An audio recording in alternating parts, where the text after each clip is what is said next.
بسم اللہ الرحمن الرحیم نحمدہ ونصلی علی رسولہ الکریم اما بعد۔ سیرت النبی صلی اللہ علیہ وسلم کا 12واں درس ہے۔ جناب رسول اللہ صلی اللہ علیہ وسلم نے اپنے رضاعت کی مدت 2 سال بنی سعد طائف میں مکمل کی، اور 2 سال کے بعد آپ کی والدہ حضرت حلیمہ سعدیہ نے آپ کو دودھ چھوڑا دی۔ دودھ چھڑانے کے بعد حضرت حلیمہ آپ کو لے کر مکۃ المکرمہ واپس آئی تاکہ آپ کو آپ کی والدہ حضرت آمنہ کے حوالے کر دیں، لیکن چونکہ اس 2 سال کے دوران حضرت حلیمہ سعدیہ نے آپ کے برکات دیکھے، آپ کی ذریعے سے جو خیریں آئی، وہ اونٹ میں دودھ کا آنا، بکریوں میں دودھ کا آنا، گھر میں خیر اور برکتوں کا آنا، ان برکات اور خیروں کا جو مشاہدہ حضرت حلیمہ سعدیہ نے کیا 2 سالوں میں، تو آپ صلی اللہ علیہ وسلم کو اپنی والدہ کے پاس لے تو آئی، لیکن حلیمہ سعدیہ نے حضرت آمنہ سے کہا کہ اگر آپ کی اجازت ہو تو میں اس کو دوبارہ لے جاؤں تاکہ ان کی صحت اور زیادہ اچھی ہو، اور مقصد یہ تھا تھوڑی اور ہمیں خیریں ملتی رہی، کیونکہ یہ بچہ کوئی معمولی بچہ تو نہیں، یہ یتیم نہیں بلکہ یہ تو در یتیم ہے۔ اب جب یہ بات حلیمہ سعدیہ نے کی تو ان دنوں کہتے ہیں مکۃ المکرمہ میں کچھ وبا بھی پھیلی ہوئی تھی، بیماری تھی کچھ، تو آپ کی والدہ حضرت آمنہ نے کہا ٹھیک ہے آپ ان کو لے جائیں۔ چنانچہ اس طرح آپ صلی اللہ علیہ وسلم دوبارہ طائف آئے۔ اب آپ صلی اللہ علیہ وسلم نے اپنی زندگی کے 2 سال اور یعنی 4 سال آپ صلی اللہ علیہ وسلم نے بچپن کی زندگی کے طائف بنی سعد میں گزارے، اور پھر اس بچپن کی زندگی سے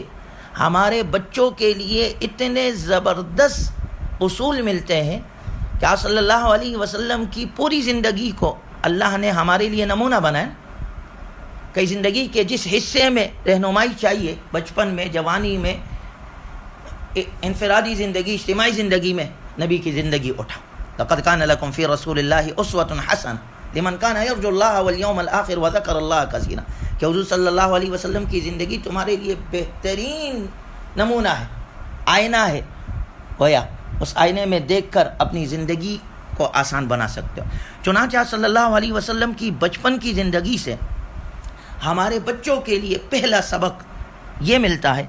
کہ آپ صلی اللہ علیہ وسلم جب اپنے رضائی والدہ کے ساتھ وہاں رہ رہے تھے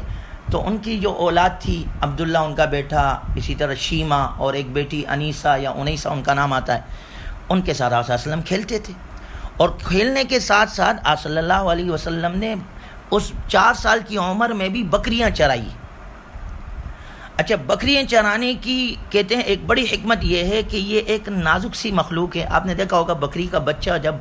بھاگتا ہے تو اسے پکڑنا کتنا مشکل ہوتا ہے، کبھی ادھر کبھی ادھر۔ تو بکری چرانے میں ایک حکمت یہ ہے کہ انسان میں اس عمل سے حوصلہ، برداشت، تحمل کی صفت پیدا ہوتی۔ گویا یہ بچپن کی زندگی سے سبق دیا جا رہا ہے، اپنے بچوں میں بچپن سے حوصلہ پیدا کرے، برداشت کی صفت پیدا کرے، تحمل کی صفت پیدا کرے۔ اور حضرت موسیٰ علیہ الصلوۃ والسلام کے بارے میں بھی آیا ہے کہ انہوں نے بھی بکریاں چرائی۔ آج ہمارے بچوں میں تحمل نام کی کوئی چیز نہیں، برداشت تو ہمارے بچوں میں سرے سے ہے ہی نہیں، ذرا سی بات ہوئی کسی سے تو فوراً جذباتی ہو جاتے ہیں، فوراً غصے میں آ گئے، جی لڑنے کے لیے تیار ہو گئے۔ اور آج ہمارے بچوں میں فیصلہ کرنے کی قوت نہ ہونے کی بنیادی وجہ بھی یہ ہے کہ ہم نے بچپن سے انہیں کوئی احساس ذمہ داری نہیں دی، کوئی ان کا حوصلہ ہم نہیں بڑھاتے۔ لہٰذا ہمیں یہ سبق ملتا ہے کہ ہم اپنے بچوں کو ذہنی طور پر بچپن میں بھی ان کو احساس دلانے والے ہو، ان کا حوصلہ اور تحمل مزاج ان کو بنانے والے ہو، کیونکہ اگر یہ صفت میں نہیں ہوتی تو بچہ بڑا تو ہو جاتا ہے لیکن ذہنی طور پر وہ بچہ ہی رہتا ہے۔ پھر ایسے بچوں میں بڑے ہونے کے بعد بھی جرأت، حوصلہ اور اقدام کرنے کی صلاحیت نہیں ہوتی۔ اسی وجہ سے تو آج ہماری نئی نسل جو ہے جدید تعلیم یافتہ ہونے کے باوجود بھی قوت فیصلہ سے وہ محروم ہے۔ کیوں؟ کیونکہ ان کی کوئی تربیت ہی نہیں۔ آج ہماری ساری کوشش صرف تعلیم پر ہے، تعلیم سے انکار نہیں ہے، تعلیم تو ہمارے نبی پر جب پہلی وحی نازل ہوئی اللہ نے فرمایا اقرأ بسم ربک الذی خلق، تعلیم کی وحی نازل ہوئی، کیا پڑھی؟ لیکن تعلیم کے ساتھ تربیت بہت اہم ہے کہ تربیت کی طرف بھی ہم فکر کرنے والے ہوں۔ تعلیم الگ چیز ہے، تربیت الگ چیز ہے۔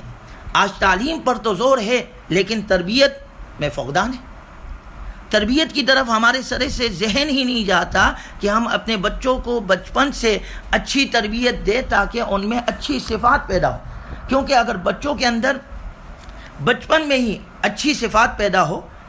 اور ان میں حوصلہ ہو، ان میں جو ہے جرأت ہو، تو یہی بچے آگے جا کر پھر قائدانہ صفات ان میں پیدا ہوتی، جو بڑے ہو کر رہنما بنتے ہیں، بڑے ہو کر قوم کی جو ہے وہ مقتدا بنتے ہیں، تو وہ ایسے ہی بچے بنتے ہیں جو بچپن سے ان میں احساس ذمہ داری ہوتا ہے، بچپن سے ان میں خدمت کا جذبہ ہوتا ہے۔ اسی طرح حضور صلی اللہ علیہ وسلم کی بچپن کی زندگی سے ہمارے بچوں کے لیے دوسرا سبق یہ ہے کہ دیکھیں آپ صلی اللہ علیہ وسلم اپنی رضائی والدہ کے ساتھ جب رہ رہے تھے تو اپنے رضائی بہن بھائیوں کے ساتھ آپ کام کرتے تھے، گھر کا کام کرتے تھے، آپ بکریاں چرا رہے ہیں، گھر میں کوئی کام ہے تو بھائی بہنوں کے ساتھ مل جاتے تھے۔ تو ہمیں بھی تو سبق ملتا ہے کہ ہم اپنے بچوں کو بچپن سے یہ عادت ڈالیں کہ بیٹا بھائی کے ساتھ یہ کام کرو، بھائی کے ساتھ تعاون کرو، بیٹا بہن تمہاری ہے اور ان کے ساتھ ذرا جاؤ یہ کام کرو، تاکہ مل جل کر رہنے میں جو بچوں میں بچپن سے یہ خدمت کا جذبہ پیدا ہو۔ نبی کی تعلیم سے ہمیں بچپن سے یہ ملتا ہے۔ آگے جا کر اگر آپ صلی اللہ علیہ وسلم کی تعلیمات سے بخوبی ہمیں یہ مثال بھی ملتی ہے کہ جب آپ مدینہ المنورہ گئے تو آپ صلی اللہ علیہ وسلم نے وہاں جا کر مہاجرین اور انصار صحابہ میں مواخات کا رشتہ یعنی بھائی چارگی کا رشتہ قائم کیا۔ اس بھائی چارگی کے رشتے سے معاشرتی فائدہ یہ ہوا کہ مہاجرین اور انصار آپس میں ایک جو مہمان دوسرے مہمان تھے تو مہاجرین نے اپنے آپ کو مہمان سمجھنا اور انصار نے اپنے آپ کو میزبان سمجھنا چھوڑ دیا، بلکہ ایک دوسرے کو بھائی بھائی سمجھنے لگے۔ انما المؤمنون اخوہ فاصلحوا بین اخویکم، مومن تو آپس میں بھائی بھائی ہیں، ایک دوسرے کے ساتھ تعاون کرو، ایک دوسرے کے لیے خیرے پیدا کرو۔ اور پھر ان کے درمیان بے تکلفی کی فضا قائم ہو گئی، تکلفات ختم ہو گئے۔ رحماء بینہم، آپس میں ایک دوسرے کے ساتھ تعاون کرنے والے، دلوں میں محبت کرنے والے۔ تو یہ جذبہ ہمارے اندر بھی تو پیدا ہو، ہمارے بچوں کے اندر بھی تو یہ جذبہ ہونا چاہیے کہ نبی کی تعلیمات سے ہمیں یہ سبق ملتا ہے کہ ہم خدمت خلق کرنے والے ہوں،